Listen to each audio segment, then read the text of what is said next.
యేసు నామమున వేడుకొంచున్నాము తండ్రి, ఆమేన్. దయచేసి కూర్చోనండి. దేవుని యొక్క మహా ఘనమైన కృపను బట్టి పరిశుద్ధులకు దేవుడు తన ఆత్మీయ వరమును మాకు దయచేయచ్చు. దైవ ప్రసన్నత అనుభవం కలిగిన ఈ పరిశుద్ధ స్త్రీల మాసములో ఆత్మ వరములను దయచేయు తన యొక్క కరుణా కటాక్షము వధువు సంఘ అంతస్తులోనికి నడిపింపబడిన మనకు దివ్య దేవుడు తన మహిమాన్విత భాగ్యమును సంపూర్ణముగా దయచేసి దీవించునుగాక, ఆమేన్. దేవుని యొక్క వాక్యమును ధ్యానం చేసుకుందాము. పరిశుద్ధ గ్రంథము నుండి అంశపాఠ్య భాగము యెషయా గ్రంథము 55వ అధ్యాయము 8వ వచనమును మనం ఒకసారి చదువుకున్నట్లయితే, నా తలంపులు మీ తలంపుల వంటివి కావు, మీ త్రోవలు నా త్రోవల వంటివి కావు. చాలా ఇదే యెహోవా వాక్కు. ప్రార్థన. మహాపరిశుద్ధుడు సర్వోన్నతుడైన మా ప్రియ పరలోకపు తండ్రి, సర్వాధికారి అయిన దేవా, నీకే వందనములు. ఈ దినం మేము ధ్యానించుకున్న వాక్యములో మా తలంపులకు తోడై ఉండండి. మా త్రోవ ఏమిటో మీరు మాకు తెలియచెప్పండి.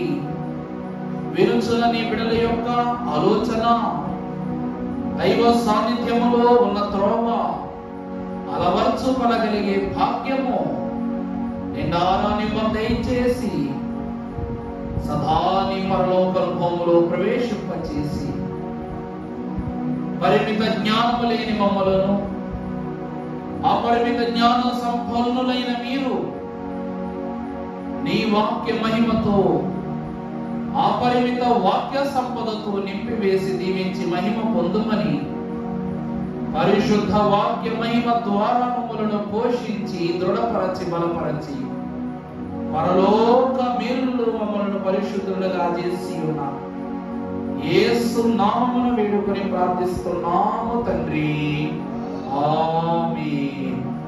త్రిత్వదేవుని యొక్క కృపా కరుణా కటాక్షము వాక్య సాన్నిధ్యము యొక్కకు వచ్చిన మనకు త్రిత్వదేవుడు నిత్య దీవెన ఆశీర్వాదంతో మన వెలిగించి దీవించును గాక, ఆమేన్. నరులలో కూడారము వేసిన తండ్రికి జయము. నరులలో కూడారము వేసిన తండ్రికి జయము. అందరినీ ఆరాధించు, అందరినీ ఆరాధించు, తండ్రికి జయము. పరలోక ప్రభువునకు సంపూర్ణ జయము. పరలోక ప్రభువునకు సంపూర్ణ జయము. దేవునికి మహిమ కలుగును గాక, ఆమేన్. పరిశుద్ధులకు దేవుని ప్రియబిడ్డలారా, చదవబడిన వాక్య భాగము ప్రవచన భక్తుడైన యెషయా మహాకనులు రాస్తూ ఉన్న మాట, మీ త్రోవలు నా తలంపులు మీ తలంపుల వంటివి కావు. అలాగనే మీ త్రోవలు నా త్రోవల వంటివి కావు. ఇదే యెహోవా వాక్కు. ఇక్కడ రెండు ప్రాముఖ్యమైన పదాలు పరిశుద్ధ వాక్యం ద్వారా ప్రభువు సెలవిస్తున్నారు. మొదటి మాట తలంపు. మొదటిది ఏమిటండి? తలంపు. రెండవదిగా చూసినట్లయితే త్రోవ. విశ్వాస యొక్క జీవితము ఎంత ఆత్మీయతలో సాగాలి అంటే తలంపు సవ్యమైనది అయితేనే త్రోవ సవ్యమైనది అవుతుంది. దీన్ని ఒప్పుకుంటాం ఒప్పుకోము మనము. మంచి మార్గము నడవాలంటే మంచి మనస్సు ఉండాలి, లేక మంచి ఆలోచన ఉండాలి. ప్రభు అంటుంది అదే, మీ తలంపుల వంటివి కాదు నా తలంపులు అంటున్నారంటే మన తలంపు ప్రభు తలంపు వంటిది కాదని నిర్ధారణ అయిపోయింది యెషయా ద్వారా. రెండవది, మీ మార్గము వంటిది కాదు నా మార్గము ప్రభు అంటున్నారంటే మన మార్గము కూడా ప్రభు విషయంలో ఎలా లేదట, సరిగా లేదని అర్థమవుతుంది. ఇది పాత నిబంధన కాలములో పరిశుద్ధులకు యెషయా ద్వారా క్రీస్తు జన్మ, జీవన, మరణ, ఆరోహణ అంతస్తు వరకు రెండవ రాకడ సైతము విశ్లేషణ పూర్వకముగా మనకు తెలియజేసి ఉన్న యెషయా మహాభక్తుడు పరమ జ్ఞాన సంపన్నుడైన దేవుని యొద్ద నుండి అందుకున్న జ్ఞానముతో రాసిన మాటే ఈ మాట. ప్రభునందు ప్రియమిత్రులారా, మరి మన మార్గం ఎలా ఉంది అనగా మన త్రోవ ఏ రకంగా ఉంది, మన తలంపులు ఏ రకంగా ఉన్నాయని ప్రభు వాక్యాన్ని బట్టి ఈరోజు మనం తెలుసుకోవాలి. దేవుని వాక్యమును బట్టి మనము చూసినట్లయితే పరిశుద్ధులకు దేవదేవుడే స్వయముగా ఒక అద్భుతమైన మాటను మనం తెలియచేస్తున్నారు. ఈ రోజండి నేను మీ అంతకు వచ్చి అమ్మా మీ విశ్వాసం సరిగా లేదు అన్నాను. ఏమన్నానంట మిమ్మల్ని? మీ విశ్వాసము మునుపటి విశ్వాసంలా బలంగా లేదు అన్నారు. అప్పుడు మీకు నేను ఈ మాట అనగానే మీకు కలిగే మొదటి ఆలోచన ఏంటంటే, ఇది అంత మాట అన్నారు మనల్ని అయ్యగారు, ఇంతకు ముందులా విశ్వాసము లేదంటున్నారు అంటే నా విశ్వాసంలో ఏదో లోపం ఆయన కనిపించిందన్నమాట, నా భక్తిలో ఏదో లోపం ఆయన కనిపించిందన్నమాట, నేను చేసే ప్రార్థన విధానములో పద్ధతిలో ఏదో లోపం కనిపించిందన్నమాట. అంతే కదా అమ్మా, మీ ప్రార్థన అనుభవం విశ్వాసం తగ్గిందనగానే ఎన్ని ప్రశ్నల్లో ఎన్ని సమాధానాలు బయటికి రావాలి, అన్ని ఆలోచనలు మనసులోకి వచ్చేస్తాయి. ఇప్పుడు ప్రభువు కూడా అంటున్నారు ఏమిటంటే, మీ తలంపులు నా తలంపులు వంటివి కాదంటే మీరు నన్ను బట్టి మీ తలంపులను నెరవేర్చుకోవట్లేదు అన్నారు. అనగానే సంఘమైన మనకి ఏమనిపించాలి, అమ్మో ప్రభు ఎంత మాట అన్నారు మనల్ని.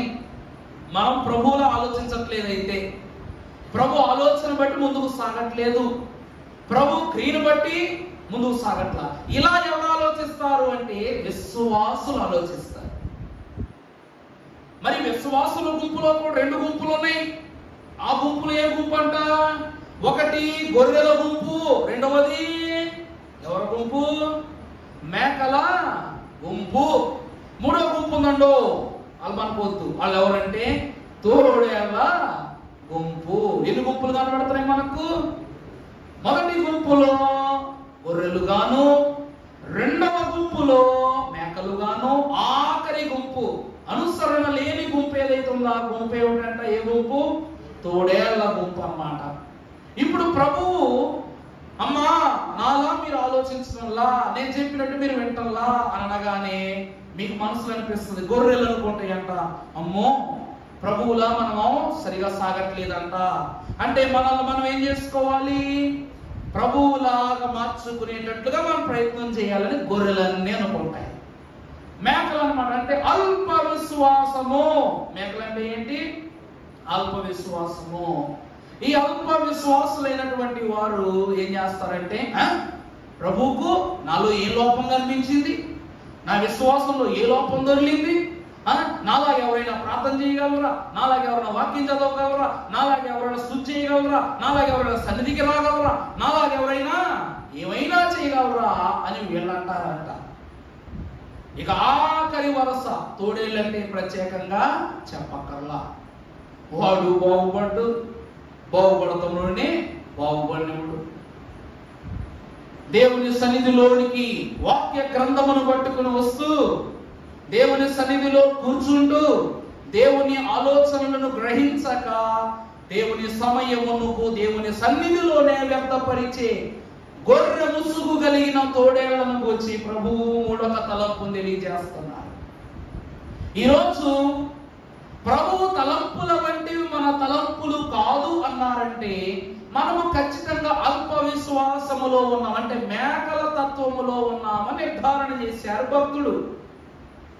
ఈ రోజు ప్రభువుని అడుగుతాం, ప్రభువా నేను విశ్వాస లోపము కలిగిన దానని నీవెలా తెలియచేస్తూ ఉన్నావు అని ప్రభు వాక్యం ద్వారా మనము అడిగినట్లయితే, ప్రభువు చిరకాలము యెహోవా సన్నిధిలో నేను నివాసము చేసేదనని తెలియజేసిన దావీదు మహాభక్తుని ద్వారా 139వ దావీదు కీర్తన 2వ వచనమును రాయిస్తున్నారు. ఒకసారి చదవగలిగిన వారు చదవండి ఈ మాట.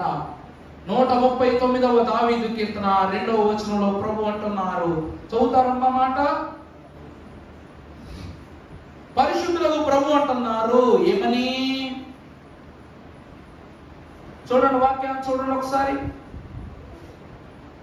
మీ తలంపులు నేను ఎరిగి ఉన్నాను. ప్రభు అంటున్నారు మన తలంపులు ఏవైతే చదవండి. 139 2వ వచనం చదవండి. ప్రభువుకు ఈరోజు మీ ప్రశ్న ఏంటంటే, ప్రభువా నేను నీ దారి తప్పాను అంటున్నావు, నీకెలా తెలుసు? నేను ప్రార్థన చేస్తున్నాను, ప్రార్థన చేయట్లేదు, బాగున్నాను, బాగోలేదు, విశ్వాసం అవిశ్వాసం నీకెలా తెలుసు అని అడిగితే వాక్యం చెప్తుంది ఏమని? నేను కూర్చుండుట, నేను లేచుట నీకు తెలియను. బాగా చూడండి, నాకు తలంపు పుట్టక మునుపే నీవు నా మనస్సును గ్రహిస్తున్నావు. దేవుని ప్రియబిడ్డలారా, ఎంత అద్భుతమైన మాట చూసారా? ప్రభువుని అడిగాక నాయన నీకెలా తెలుసు అంటే ప్రభు ఏమంటున్నారు? నువ్వు లేచుట, నువ్వు తినుట, త్రాగుట, వసించుట, స్పృశించుట, శ్వాస వదులు వరకు నీ తలంపు పుట్టక మునిపే నీ ఆలోచనలన్నీ నేను గ్రహించి ఉన్నానని ప్రభు అంటున్నారు. అందుకే మనలో సమస్తము కలవరుచుకున్న దేవదేవుడు తన వాక్యానుభవముతో మనల్ని ఏం చేస్తూ ఉన్నారు? తన ఆలోచన చొప్పున మనం నడవట్లేదని గ్రహించి భక్తుల ద్వారా తెలుస్తున్నారు. అంటే మీ తలంపులు నా తలంపుల వంటివి కావు అని ఎలా చెప్తున్నారంటే, ప్రభు రోజు మనల్ని ఏం చేస్తున్నారంట? చూస్తున్నారు. ఈ రోజు దేవుని సన్నిధిలోనికి మనం వచ్చి కూర్చున్నాం, వింటున్నాం. కొంతమంది ఏం చేస్తూ ఉంటారు? సీరియల్ కలుపుకుంటారు. దైవజనులు అన్నారు, నువ్వు దేవుని హృదయమును చదివితే దేవుడు నీ హృదయాన్ని చదువుతాడంట. నువ్వు లోకాన్ని చదివితే లోకం ఎవరు చదువుద్ది? అందుకే అంటున్నారు మీ తలంపులు నా తలంపుల వంటివి కాదని ప్రభు ఎందుకు అన్నారంటే, మనము దేవుని హృదయాన్ని చదవటము లేదు గనుక, మన తలంపులు దేవుని హృదయము వైపు తిరగటము లేదు గనుక మనం ఎవరమై ఉన్నాము అంటే అల్ప విశ్వాసము గలవారమై ఉన్నాం. ఈ రోజు మీ అల్ప విశ్వాసమును సరి చేసుకోవడం మీరు వచ్చారు. మిగిలిన వారందరూ ఏం చేస్తున్నారంటే కార్తీక దీపము సీరియల్ చూస్తూ ఉన్నారు ఇంటి దగ్గర కూర్చొని. ఏం చూస్తున్నారండి? కార్తీక ఏ దీపమైనా ఆరునేమో కానీ సీరియల్లో ఉన్న దీపం మాత్రము ఆరదు. ఇక దానికి ఏమి లేదు, ముగింపు లేదన్నమాట. మనం ముసలోళ్ళు అయిపోయినా, మన పిల్లలు ముసలోళ్ళు అయిపోయినా, ఆ సీరియల్లో ఉన్నోళ్ళు మాత్రం పొడిసోళ్ళలాగే ఉంటారు. ఎంత విచిత్రం! అదే ప్రభు అంటున్నారు, నీవు లేచుట, నడుచుట, జీవించుట అన్నియు నీ తలంపు పుట్టక మునుపే నేనేమై ఉన్నా గ్రహించి ఉన్నానని ప్రభువు యొక్క వాక్యములు దేవదేవుడు సెలవిస్తున్నారు. పరిశుద్ధ గ్రంథములో ఒక వచనాన్ని చూసినట్లయితే 21వ అధ్యాయము యోబు గ్రంథము 27వ వచనాన్ని మనం ఒకసారి చదువుకున్నట్లయితే ప్రభువు సెలవిస్తున్నారు. చూడండి, మీ తలంపులు నేనెరుగుదును, నా మీద అన్యాయముగా పన్నుచున్న పన్నాగములు నాకు తెలియను అంటున్నా. చూసారా? యోబు గ్రంథం 21వ అధ్యాయం 27వ వచనం రాస్తూ ఉన్నారు ప్రభువు, మీ తలంపులు ఏవైతే ఉన్నాయో అవన్నిటి నేను ఎరిగిన వాడనై ఉన్నాను. మన తలంపులని ప్రభువు తెలుసు కదా. ప్రభువుకి అవే కాదట, మీ పన్నాగములు కూడా నాకు తెలియను అంటున్నా. గొర్రెలైనటువంటి వారట అమ్మో ప్రభు అంట మనలను అంటూ ఉన్నారు. మనము విశ్వాసములో అల్పులమై ఉన్నామని గొర్రెలు అనుకుంటాయి. అలాగే తలంపు లేనటువంటి గొర్రెలు ఏమనుకుంటున్నా, మేకలు ఏమనుకుంటున్నాయి అంటే, ప్రభువా నీకు మేము ఎలా తెలుసు అని ఈ ప్రశ్న ప్రశ్న మేకలకంట మూడవ తలంపును గురించి అంటున్నారు ప్రభు. ఇదేమిటంటే మీ పన్నాగములు కూడా నాకు. ఈ మూడవ మాట ఎవరి కోసం? ఈ మూడవ మాట ఎవరి కోసం? గొర్రెల, మేకల, తోడేళ్ళ? గొర్రెలు పన్నాగం పన్నుతాయా? తోడేళ్ళు మాత్రం ఏం చేస్తాయి? దేవుని సన్నిధిలో ఉంటాం అంతే, నీట్గా ప్రార్థన చేసుకునే ఉంటుంది. వెళ్ళిపోదాం రాదా, నీట్గా వాక్యం కూర్చున్నాం. ఏమంటావు వాక్యం? అది పోదాం బయటికి. ప్రతి వారం వినే వాక్యమేగా, ప్రతి వారము చూసే పాదిరేగా, ప్రతి వారము చూసే దేవుడే కదా. వీడి తలుపులు ఎలా ఉన్నాయి, తలంపులు ఎలా ఉన్నాయంటే పన్నాగములతో ఉన్న తలంపులు ఉన్నవి అంట. దేవుని ప్రియబిడ్డలారా, అంటే పాత నిబంధన కాలములో విశ్వాస యొక్క తలాంతు ఎలా మారిపోతున్నదయ్యా అంటే, మొదటి తలంపు విశ్వాస సహితమైన దేవుని గొర్రె పిల్లవలే, రెండవది విశ్వాసహీనతలోనికి ప్రవేశించుటకు సిద్ధపడుతున్న మేకవలే, విశ్వాస దాతృత్వమును కోల్పోయి అతి క్రూరముగా జీవిస్తూ ఉన్న ఏ పిల్ల? తోడేలు పిల్లల వలె లోకం మారిపోతుంది. దేవుని ప్రియబిడ్డలారా, అందుకే నీ తలంపులు చదివిన దేవునికి నువ్వు గొర్రె పిల్లగా ఉంటావా, మేక పిల్లగా ఉంటావా, మూడవది తోడేలు పిల్లగా ఉంటావా, నువ్వే నిర్ణయం తీసుకో. అందుకే దేవుని ప్రియబిడ్డలారా, ఒక అద్భుతమైనటువంటి మాట వాక్యంలో ఉన్నది తెలుసా? చదువుకుందాం. యోహాను సువార్త 21వ అధ్యాయం 15వ వచనం చదువుకున్నట్లయితే, యేసు క్రీస్తు ప్రభువారు పరమార్థ జ్ఞాని అయిన యోహాను ద్వారా పరమ భక్త సంఘమునకు వ్రాయించినటువంటి అద్భుతమైన మాట. ఆఖరి అధ్యాయం 15వ వచనములో ప్రభువు యోహానుతో రాయిస్తున్న మాట చదవండి. ఇశ్రాయేలు గారు ఒకసారి. వారు భోజనము చేసిన తరువాత సీమోను పేతురును చూచి, యోహాను కుమారుడైన సీమోను, వీరికంటే నువ్వు నన్ను ఎక్కువగా ప్రేమిస్తున్నావా? అతడు అవును ప్రభువా చెప్పెను. యేసు నా గొర్రె పిల్లలను మేపుమని. చాలండి. యేసు క్రీస్తు ప్రభువునందు అతి ప్రియమైన దేవుని బిడ్డలారా, 12 మంది శిష్యులు కనబడుతున్నారు ప్రభువు దగ్గర. వాళ్ళందరినీ దాటుకుని అతి ప్రియుడుగా కనబడుతూ ఏ శిష్యుడు అడగని ప్రశ్న మహాభక్తుడైన పేతురును అడుగుతున్నాడు. ఈ రోజు సంఘమైన నేను మిమ్మల్ని అడుగుతున్నాను. బైబిల్ మిషన్ వారు భాగ్యవంతులట. ఎంత భాగ్యవంతులంటే, పరలోక భాగ్యము కొరకు ఇహలోకములో ఉన్న ప్రతి బంధాన్ని తెలుసుకునేంత గొప్ప భాగ్యవంతులంట. అర్థమవుతుందండి? అనగా బిడల విషయములో, ఆస్తి పాస్తుల విషయములో, శరీర సుఖాల విషయములో, అన్నిటి విషయములో మనం ఏమై ఉన్నాము? అజేయులమై ఉన్నాం. అన్నిటినీ జయించిన సంఘమే వధువు సంఘము. బైబిల్ మిషన్ అనుభవం మన జనకులు. ఈరోజు ప్రభువు పేతురుని అడుగుతున్నారు, ప్రభువా పేతురు, వీళ్ళందరికన్నా నిన్ను అడుగుతున్న మాట ఏమిటంటే, వీళ్ళందరికన్నా నీకు నేనంటే ఇష్టమా కాదా? ఇక్కడ వీళ్ళు అనే మాట 12 మంది శిష్యులు మాత్రమే కాదు. భార్య, బిడ్డలు, వృత్తి, కుటుంబము, వంశము, లోకము, స్నేహము, అన్నిటినీ దాటి నీకు నేనంటే ఇష్టమా అని అడుగుతున్నాడు. ఈరోజు నేను అంటే నేను కాదు. ప్రభు అంటున్న మాట నేనంటే ఇష్టమా అంటే నేను కాదు. తర్వాత ప్రభు మళ్ళా వాక్యం తర్వాత వచ్చిన ఏమని తెలియ 16 మరలా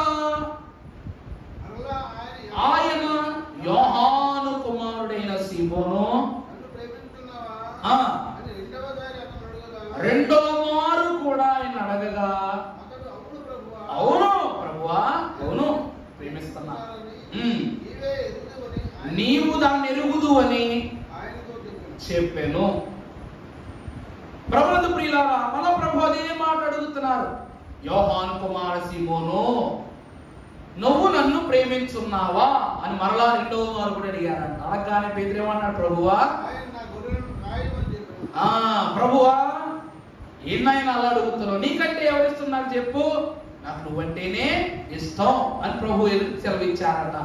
సెలవులో ప్రభు మళ్ళా నా గొర్రెలను నువ్వు కాయి.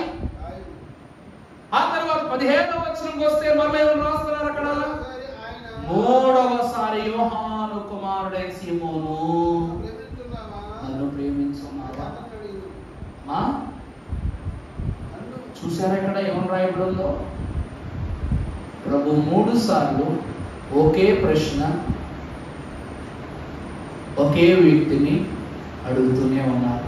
ఇలా నేను మిమ్మల్ని అడిగానంటే ఏమనుకుంటారు? అయ్యగారేంటి అడిగింది అడుగుతున్నాడు ఏంటి అంటారా? ఈరోజు దేవుని వాక్యం ద్వారా చెప్పబడే వాక్యం బట్టి చెప్తున్నా, ఒక పదము, ఒక అంశము, ఒక వ్యక్తిని పలుమారులుగా 3 సార్లు ప్రభు అడుగుతున్నారంటే ప్రభువు ఒక్కరా ముగ్గురా?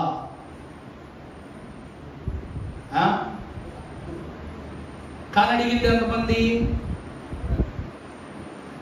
విషయం 3 సార్లు అడగ చెప్పారు ప్రభు.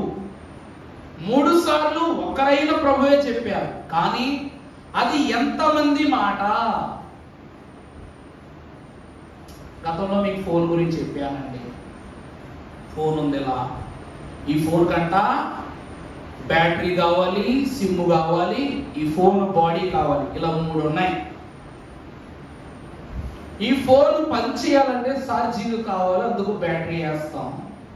ఫోన్ మాట్లాడాలంటే సిమ్ కార్డు కావాలి, అది లేకపోతే ఫోన్ కానీ ఈ 2 విషయాలను దీనిలో పెడితేనే ఛార్జింగ్, సిగ్నల్, అంతే కదా?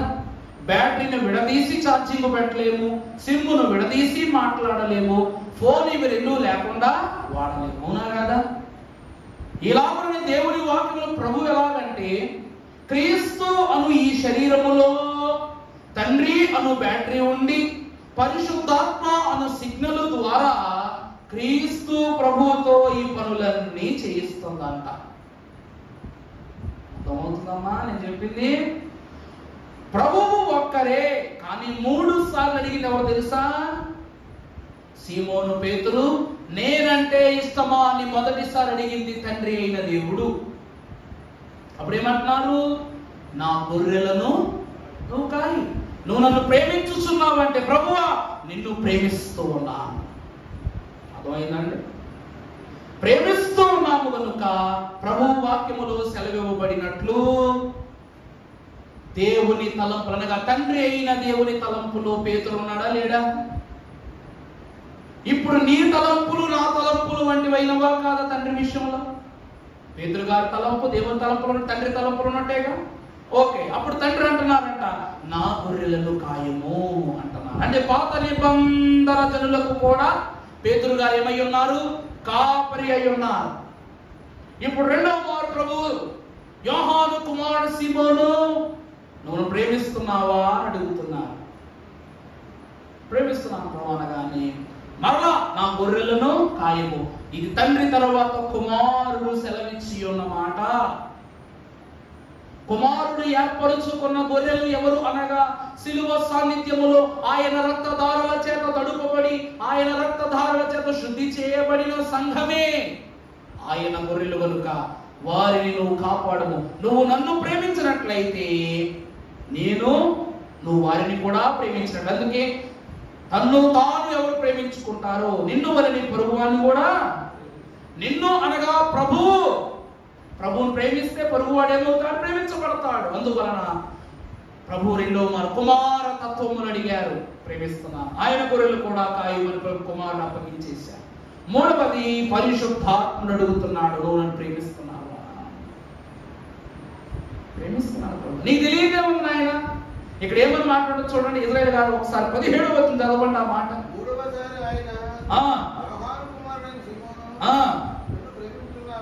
అని అతనికి అడిగాను,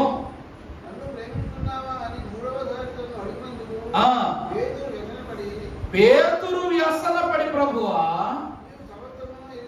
చూడండి ఏమని రాస్తుంది. ఇప్పుడు గురు అని మాట మూడోసారి వచ్చింది. ప్రభువా నువ్వు సమస్తము తెలుసున్నాడువే కదా, నిన్ను ప్రేమించుచున్నానా లేదా అన్న విషయం నీవే ఎరుగుదు అని ఆయనతో చెప్పాను. అంటే ఆదియు అంత్యమును అయ్యున్న నీవు, సమస్తమునకు పోషకుడైన నీకు తెలియదా నాయనా నేను ఇష్టపడుతున్నాను లేదు. అందుకే పేతురు గారి పత్రికలో ఏమని రాస్తాడు, జగత్తు పునాది వేయబడక మునుపే నిన్ను ఆయన ఎరిగి ఉన్నారు. చూసారా, ప్రభువు శిష్యుడు అడిగిన మాట శిష్యుడు గనుడైన తరువాత పత్రికా పాఠములు సంఘములకు తెలియజేశాడు. జగత్తుకే పునాది వేయబడక మునుపు నన్ను ఎరిగి ఉన్నారు. ఇక్కడ మాత్రం ఆయన అన్ని నీకు తెలుసు కదా ప్రభువా అని ఒక శిష్య భావముతో చెప్తున్నాడు. ఇప్పుడు అభిషేకము జరిగిన గొప్ప పాదిరి, యాజకుడు, ఆది అపోస్తుల సంఘ నాయకుడు, మరి అతనికి జ్ఞానము సంపత్తి దేవుడు తలాంత పెరిగింది కాబట్టి నన్ను మాత్రమే కాదు, జగత్తు పునాది వేయబడక మునిపి సమస్త సృష్టిలో ఉన్న ప్రతి ఒక్కరి తలంపు నీకు తెలుసు. ఇప్పుడు చూసారా పిల్లారా, దేవుడు 3 తలంపులు ముగ్గురుగా కనపరిచారు. కొన్ని ఉదాహరణలు చూసుకున్నట్లయితే అమ్లారా, దేవుని వాక్యాన్ని బట్టి మనం చూసినప్పుడు నోవహు కాలములో వచ్చిన జల ప్రళయములో అందరి తలంపులు తెలుసు కాబట్టి నోవహు దగ్గరికి వచ్చి అంటారు, ఈ సృష్టి అంతా నేను చూసిన ఒక్క నీతిమంతుడైన నాకేవల్లా కనపడలా, నోవహు ఒక్కడు తప్ప. అర్థమైందా అండి? సృష్టి అంతా దేవుడు చూశాడంట, అందరి ఆలోచనలు చూశాడంట. అందరు ఎలా ఉన్నారు చెప్పండి? పాపులుగానే ఉన్నారు. నోవహు ఒక్కడు తప్ప. అందుకే నోవహు నువ్వు ఓడ చేసుకో అన్నారు. ప్రభు తలంపులో ఎరిగిన ఉన్నవారని అక్కడ ఒకసారి నిర్ధారణ అయ్యింది. రెండవదిగా మనం చూసినప్పుడు పరిశుద్ధులకు న్యాయాధిపతులను ఏర్పాటు చేసే సమయంలో, లేక అది కాక ఇశ్రాయేలు జనాంగమును ఐగుప్తు నుండి తప్పించుట విషయంలో యెహోషువ మహాభక్తుని ఏర్పాటు చేసుకున్నాడు దేవుడు. ఇక్కడ మోషే 40 సంవత్సరాలు శ్రమపడి దేవుని యొక్క ఆశీర్వాదాన్ని బట్టి నాయకుడయ్యాడు. కానీ యెహోషువ మహాభక్తుడు తను పుట్టినది మొదలుకొని శ్రమ పడుతూనే ఉన్నాడు. ఇశ్రాయేలు తప్పించడం కోసము మోషే కన్నా ఎక్కువ ప్రయాసము యెహోషువ పడినట్లు మనము వాక్యములో గమనించండి. యెహోషువ తలంపును తెలుసుకున్న దేవుడు మోషే కన్నా గొప్ప నాయకత్వాన్ని చేయగలడని భావించాడు. కాబట్టి రూపాయిగా ఉన్న సైన్యాన్ని కోట్లగా మార్చిపడేశాడు. అర్థమైందా అండి? అందుకే దేవుని వాక్యం అంటూ ఉంది, నా త్రోవలు మీ త్రోవలు వంటివి కాదు. ఇప్పుడు దేవుని త్రోవలనికి వెళితే మన త్రోవలు పనికొస్తాయా? మనకు రావు. దేవుని ప్రియబిడ్డల 3 తలంపులు ఆది కాండము మొదలుకొని మలాకీ గ్రంథము వరకు తండ్రి తలంపును పేతురుతో తెలియజేశాను. నా గొర్రెలు కాయండి. పాత నిబంధనలో ఉన్న 39 పుస్తకాల్లో ఉన్న చరిత్రను నువ్వు ముయ్యాలి, నువ్వు కాయాలి అని ప్రభు అనగా కాస్తాను అన్నాడు పేతురు. ఎందుకంటే పరలోకం వెళ్ళే వాళ్ళ వరుసలో పాత నిబంధన జనులు లేరా? మరి తాళపు చెవులన్నీ ఎవరి దగ్గర ఉన్నాయి? పేతురు దగ్గరే ఉన్నాయి. మరి గొర్రెలను కాచేవాడికి ఏది మంచి గొర్రె ఏది చెడ్డ గొర్రె తెలియదా? అది తెలిసి తండ్రియే స్వయముగా కుమారునిలో ఉండి తన మాటను చెప్పగానే ప్రభువాను అంటే ఇష్టం, నా గొర్రెలకాయ కాస్త. రెండవది కుమారుడు కూడా అన్నారన్నమాట, నేను నీకంటే ఇష్టమే ప్రభువా, నా గొర్రెలు కూడా కాయ. కుమారుడు అనగానే కాస్తాను ప్రభువా. క్రొత్త నిబంధన జనమును గురించిన వివరము కూడా పేతురు చేతిలోనే ఉంది. పరిశుద్ధాత్ముడు నా గొర్రెలకాయ అంటే నీకన్నీ తెలుసు కదా ఆయన. అప్పుడు అన్నమాట అంటున్నాడు, అన్నీ తెలుసు అనగా పరలోకము చేరు వరకు సంఘములో ఉన్న అవకతవకలు, బలహీన బలార్జన సంగతులు, విధి విధానములన్నీ ఎరిగి ఉన్న పరిశుద్ధులకు ప్రభువే సెలవిస్తున్నారన్నమాట. అన్నీ ఎరిగిన ప్రభు పరిశుద్ధాత్ముడు కూడా అంటున్నాడు, నా యొక్క గొర్రెలను కూడా నువ్వు. దేవుని ప్రియబిడ్డలారా, ఈరోజు మనం ఎంత గొప్ప వాళ్ళమో, ఎంత గొప్ప వాళ్ళము కాకపోతే ఈరోజు దేవుళ్ళు ఎంత బలంగా ఉంటాం మనం.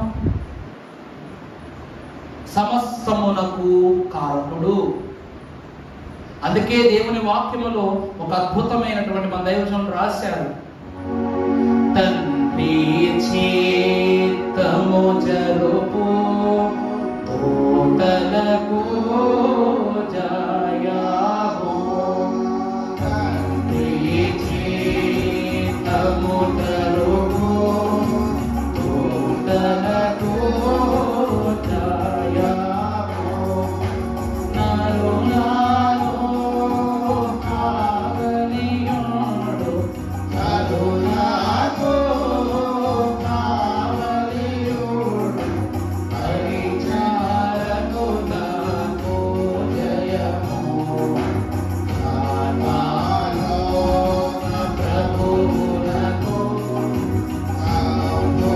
నా జయము.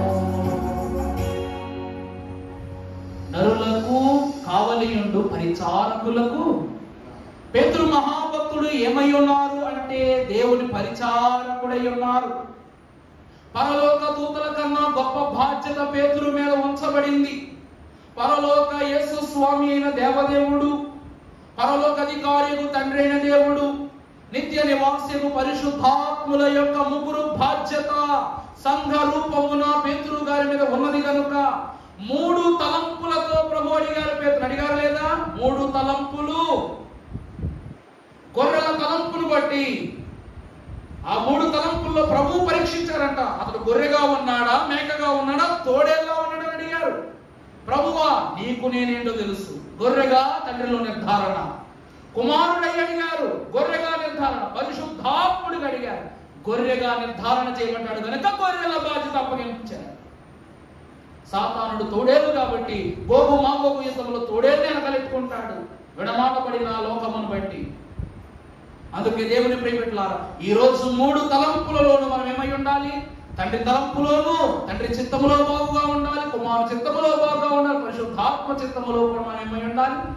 బాగుగా ఉండాలి. అందుకే మీ త్రోవలే నా త్రోవలు అనుకోవాలి, అలాగే నీ తలంపులే నా తలంపులు అనుకోవాలి. ఎందుకంటే ప్రియులారా, ప్రభు ఏమంటున్నారు?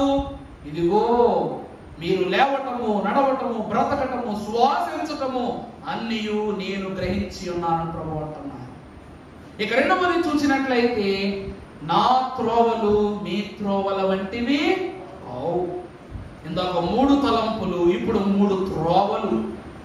పరిశుద్ధులకు దేవదేవుడు ఆదికాండ గ్రంథము 19వ అధ్యాయము 2వ వచనం మనం చూసినప్పుడు, ఆదికాండము 19వ అధ్యాయము 2వ వచనం చదువుకున్నప్పుడు, నా ప్రభువులారా దయచేసి నీ దాసుని ఇంటికి వచ్చి కాళ్ళు కడుగుకొనుడి, మీరు పెందల కడనే లేచి. చాలండి.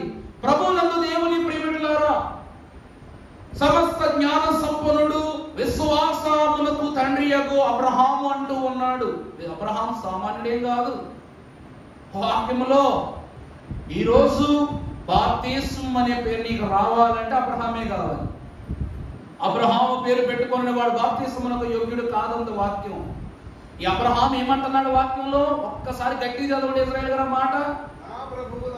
13వ అధ్యాయము 19వ అధ్యాయము 2వ వచనం, నా ప్రభువులారా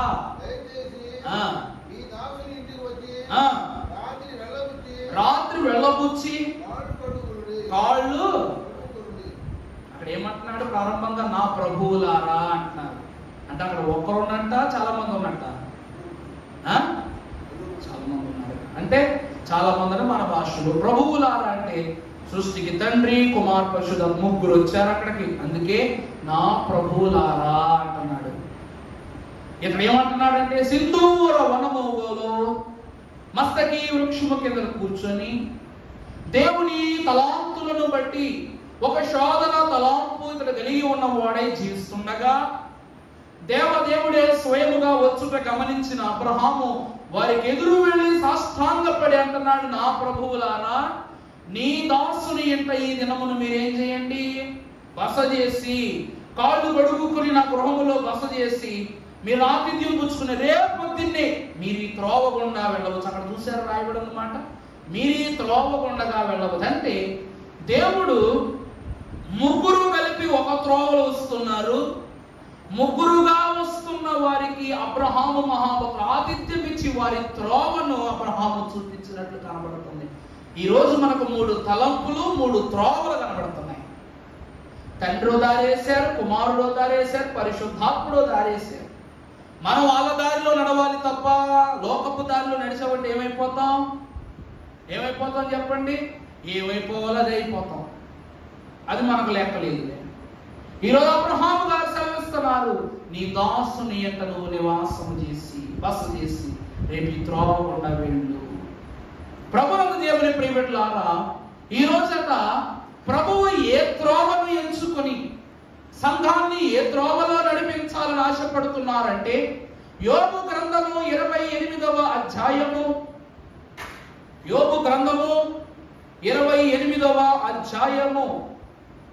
7వ వచనము మనం ఒకసారి చదువుకున్నప్పుడు, ఆ త్రోవ ఏ క్రూర పక్షికైనను తెలియదు, తర్వాత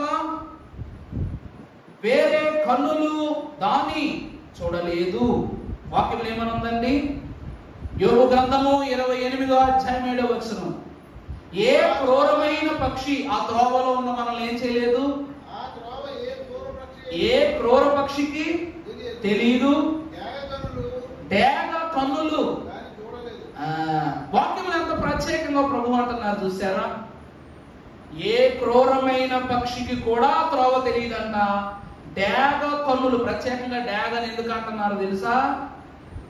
ఆకాశం అంత ఎత్తులో ఎగురుతున్నటువంటి పక్షి రాజుకు భూమిలో సముద్ర గర్భములో ఉన్న చేప యొక్క అలికిడి తెలుసంట. అందుకేనే కదండి జాతీయ పక్షి ఏదంటే నెమలు అంటాం. అలాగనే పక్షులన్నిటికీ రాజు మాత్రం ఎవరంట? గ్రద్దే, డేగ. ఈరోజు దేవుని వాక్యాన్ని బట్టి చూస్తే దేవుడు వేసినటువంటి త్రోవ ఏదైతే ఉన్నదో ఆ త్రోవ ఏ క్రూరమైన పక్షి కంటికి కనబడదు, తెలియదంట ఆ దారికి.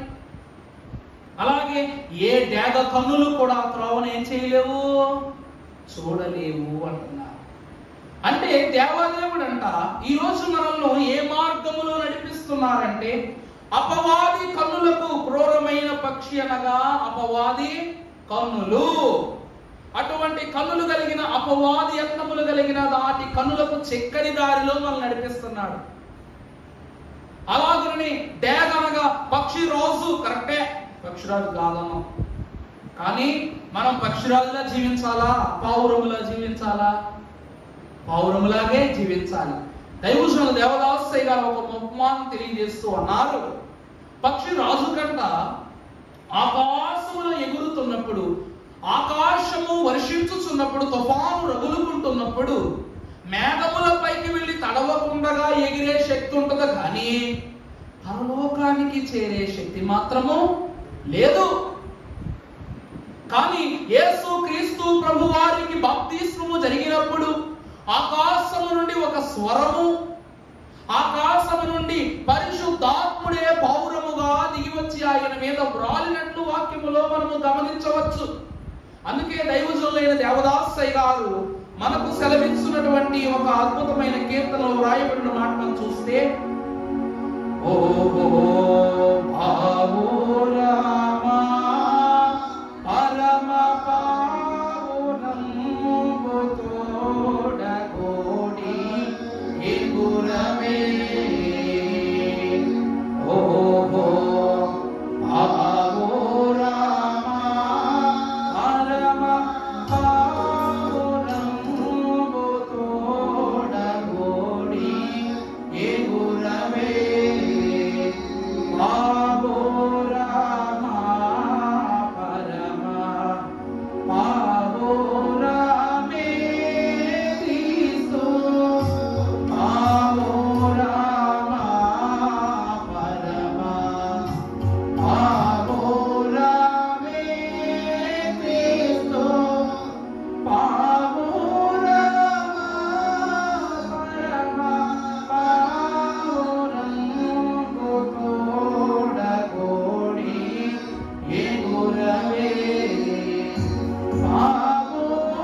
పావురంబో వై ఎగురవే. ఎందుకంటే ప్రియులారా, ఈ పావురము ఏమైనదనగా పరమ నగరు నుండి వచ్చిన పావురము. ఈ పావురం ఏమైనది అంటే పరమ కాలాన సాదృశ్యమైన పావురము. ఆ కాలమునందట మహాజ్ఞాని సొలొమోను గారట పక్షులతోనూ జంతువులతోనూ మాట్లాడగలిగే జ్ఞానము గలవారు సొలొమోను గారు. పక్షులతో, పురుగులతో, జంతువులతో మాట్లాడేవారంట. ప్రతి పక్షులకు, ప్రతి జంతువులకు సభ పెట్టి వాటి యొక్క సూచనలు ఏంటో, వారి యొక్క కాల పరిణామం ఏంటో తెలుసుకునేవారు సొలొమోను గారు. అందుకే సొలొమోను మాట దాటి ఒక పక్షి అయినా ఒక పురుగైనా కూడా ఏ పని చేయదు. ఒకరోజు సొలొమోను గారు కూడా పక్షులన్నింటినీ సమకూర్చి సభ పెట్టారంట. సభ పెట్టినప్పుడు అన్ని పక్షులు వచ్చినాయి, కానీ హుద్హుద్ పక్షి రాలేదట. ఈరోజు మన జాతీయ పక్షి నెమలైతే హుద్హుద్ పక్షి యెరూషలేము దేశమునకు జాతీయ పక్షి అన్నమాట. ఇజ్రాయెల్ దేశం యొక్క జాతీయ పక్షి ఏదంటే హుద్హుద్ పక్షి. అందుకే రీసెంట్ గా మనకు హుద్హుద్ తుఫాను ఎప్పుడు ఒకసారి వచ్చింది. అంటే ఆ తుఫాను యొక్క వేగానికి సుమారు 2 వారాల కాలమే చాలా విపరీతమైనటువంటి తుఫాను వల్ల పిల్లలకు, బళ్లకు, ప్రభుత్వ కార్యాలయాలకు సెలవిచ్చేశారు. ఈ హుద్హుద్ తుఫాను ఎలా వచ్చిందంటే ఈ పక్షి యొక్క పేరును బట్టి ఈ పక్షి ప్రపంచంలో అతి వేగమైన పక్షి. అప్పుడు సొలొమోను గారు అన్నారంట, ఈ హుద్హుద్ పక్షి ఏదైతే ఉందో మరి 2 దినాల్లో ఏమవ్వాలి, నా దగ్గరకు వచ్చి నిలబడాలి, లేకపోతే దాన్ని చంపించాలి అని చెప్పేసి వర్తమానం జారీ చేశారంట. అవగానే ఈ విషయాలన్నీ తెలుసుకున్న హుద్హుద్ పక్షి 2 రోజుల్లో దక్షిణాఫ్రికా నుండి, అర్థమైందా అండి, దక్షిణాఫ్రికా నుండి ఐరోపా ఖండములు వరకు వచ్చేసిందట. ఐరోపా ఖండము నుండి దక్షిణాసియా అయినటువంటి యెరూషలేము పట్టణానికి వచ్చేసిందట. అప్పుడు అడిగారట, ఏ సభను తెలుసుకుని ఎందుకు రాలేదు, ఏంటి విశేషం, ఏంటి అంత విశేషం ఏముందని అడిగితే ఇప్పుడు పక్షి అంటుందంట, రాజా నేను అన్ని దేశాలను తిరుగుతున్నప్పుడు షేబా దేశంలో ఒక రాణిని చూశాను. ఆమె నీ అంత తెలివైంది, నీకన్నా తెలివైంది. ఆమె కిరీటం ఎంత విలువైందంటే నీ కిరీటం కన్నా విలువైందని ఆ పక్షి చెప్పిందంట. అర్థమవుతుందండి? అనగా సొలొమోను ఆదేశించగా తన త్రోవను బట్టి టక్క టక్క టక్క టక్క మన 2 రోజుల టైం డెడ్ లైన్ పెట్టగా తబేలు వచ్చేసింది, ఈ వివరాన్ని చెప్పింది. అంటే దేవుని ప్రియమిట్లారా, ఈరోజు వాక్యం ద్వారా సెలవిస్తూ ఉన్నాను, దేవుడు మనకి ఏ త్రోవనిస్తున్నారు? వాక్యములో ఉంటుంది ఒక మాట, ఇరుకు మార్గమును ప్రవేశించువారు విశాలమైనటువంటి స్థలములోని చేర్చబడతారు. విశాలమైన మార్గములో ప్రవేశించేవారు ఆఖరికి ఎక్కడికి వెళ్ళి చేరతారంట? ఇరుకు ద్వారములోనికి వెళ్ళి పడతారు అని ప్రభు వాక్యం అంటుంది. ప్రభు మనకు ఇరుకైన మార్గం చూపిస్తున్నారా లేక విశాలమైన మార్గం చూపిస్తున్నారా అంటే దేవుని వాక్యం చెప్తూ ఉన్నాను. ఇక్కడ ప్రభు చూపించే మార్గం ఎంత పట్టు కలిగింది, ఎంత క్రమ కలిగిందంటే శబాదేశమునకు వెళ్ళి రాణి యొక్క వర్తమానాన్ని తీసుకొచ్చిన ఈ పక్షిలాగే లోకపు మార్గమును ప్రతి పక్షి గమనిస్తందుకే రెక్కలు గలవి ఏమై ఉన్నవంట, లెస్సైన జ్ఞానము గలవి, అవి వివరమును చెప్పును అన్నారు. మనం అనుకుంటాం పిచ్చోళ్ళలాగా, నా పక్కెళ్ళిపోయి అలాగా ఓకే ఎవరంటలేదు అంటాం. పక్కన కుక్క పిల్లలు కూర్చోబెట్టుకుని మాట్లాడగల, కుక్క మాట్లాడలేకపోతే దానికి అన్నీ తెలుసు. పక్షులు కూడా ఏం మాట్లాడమనుకుంటాం, కాకమ్మ కబుర్లు అంటాం చూసారా, ఈ కాకులా కబుర్లు మోసుకెళ్తా ఉంటాయి. దేవుని వాక్యాన్ని బట్టి ఈ పక్షులు కూడా అక్కడ వర్తమానం తెచ్చింది. కానీ ప్రభు వేసే మార్గం ఎటువంటి మార్గం అంటే ఏ క్రూరమైన పక్షి ఆ దారిని గుర్తించలేదంట, ఏ డేగ కన్ను ఆ దారిని చూడలేదంట. దేవుడు నీకు అంత అద్భుతమైన మార్గాన్ని పరలోకం వరకు నడిపిస్తున్నాడు. అర్థమైందా అండి? ఇక రెండవదిగా మీరు చూసినట్లయితే 31వ అధ్యాయము కీర్తనల గ్రంథము 3వ వచనమును మనం చదువుకున్నప్పుడు మరొక అద్భుతమైన మాటను ప్రభు వాక్యంలో సెలవిస్తున్నారు. నా కొండ నా కోట నీవే నా నామమును బట్టి త్రోవ నాకు నన్ను నడిపించుము, నా ఆశ్రయ దుర్గము నీవే. ప్రభు యొక్క వాక్యంలో భక్తులు రాస్తున్నారు, నా కొండ నా కోట నీవే, నీ నామమును బట్టి త్రోవ మాకు, త్రోవ చూపి నన్ను దుష్టుల మార్గములో గాని ద్రోహుల మార్గములో గాని ఉంచకుండగా నన్ను ఏం చేస్తున్నావు? నువ్వు నీ మార్గంలో నడిపించి నన్ను భద్రపరుస్తున్నావు అంటున్నారు కీర్తనకారుడు. దేవుని ప్రియబిడ్డలారా, అంటే ఇందాక డేగ చూడని కన్నులు, ఏ క్రూర మృగము కనపరచగలని త్రోవ ఏదైతే ఉన్నదంటే దేవుడు వేసిన మార్గమై ఉన్నది. అదే మాట మరొకసారి కీర్తనల గ్రంథములో 51వ అధ్యాయములో 13వ వచనంలో ప్రభు సెలవిస్తున్నారు.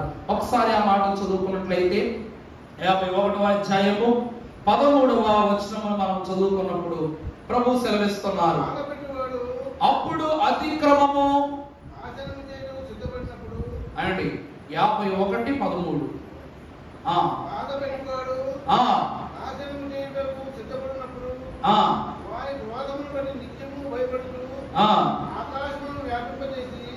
మీరు కీర్తనల గ్రంథం 51:13 చదవట్లా, సరిగ్గా చూడండి.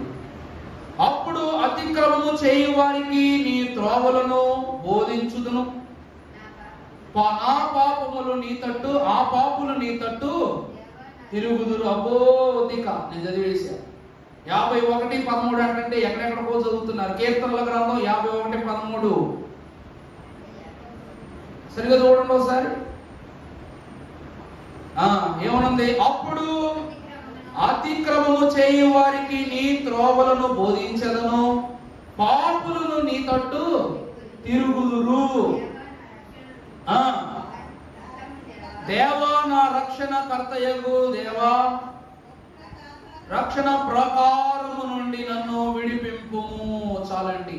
దేవుని యందు ప్రియబిడ్డలారా వాక్యములు రాస్తున్నారు, దేవుడు చెప్పిన మార్గం ఏదైతే ఉందో అది సంఘానికి బోధించినప్పుడు పాపులు కూడా మార్గంలోకి వస్తారంట. అంటే దేవుని మార్గాన్ని తెలుసుకుని వస్తారంట. మరి అలాంటి మార్గాన్ని ఏ మార్గం అంటావో తెలుసా? రాజ్య మార్గం అంటాం. ఏ మార్గం అండి అది? రాజమార్గం. వాక్యంలో చూపిస్తాను చూడండి. పరిశుద్ధ గ్రంథములో నుండి సామెతల గ్రంథము 12వ అధ్యాయము